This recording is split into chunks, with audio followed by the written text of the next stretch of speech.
I don't. Okay. Let her rip.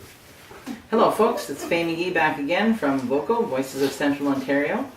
Just to let you know we're working with other groups. There's a website now called Together We Can, C-A-A-N, and that's done by Roman Sarachman, and it gives you information on VOCO, Free Flamborough, other areas that want deamalgamation.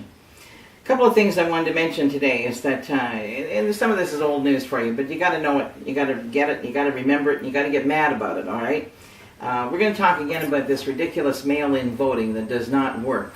One of the gentlemen in the room said before, it's a selection, not an election, and he's right. Those words are exactly right. A 12-year-old boy received a ballot last time to vote, and I think I mentioned to you before that people that have passed away have received ballots to vote. You can vote as many times as you want to. Some people are getting them under, say, Faye McGee, Faye L. McGee, FL McGee, and you can vote if nobody's checking on you, and nobody is, because you're on the voters list that way. There's no way of controlling that. So, we're back to the statement of it's a selection, not an election, and that's exactly it. The other thing is, just to remind people, in 2010, on the front page of one of our local newspapers, our lawsuits at that time were $92.7 million. It's not to say that everybody won the money and it cost us $92.7, but any of you ever wondered what the legal fees would be to challenge any of this and fight back? We're all paying for that. The only place the municipality can get their money is out of my pocket, your pocket, and every taxpayer in this municipality. Unless, of course, they hit you with permit fees for all kinds of things they have no right to hit you for, but we'll talk about that another time. One other thing you need to check on is the debt. You know, I just love when some of the elected officials try and tell you that there's only this much debt and then there's this much debt.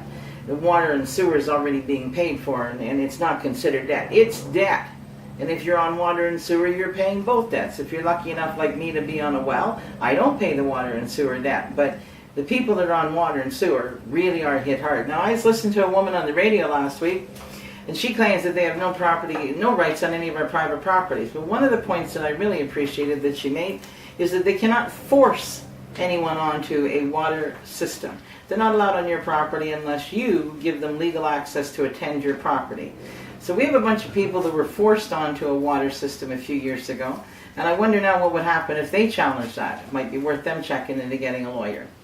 Anyway, that's going to be about it for now. Stay in touch with me somehow. You can get me through VOCO, you can get me through Roman's site, or just send an email to orangebest@hotmail.ca and you'll find me. It's Faye McGee. Bye for now.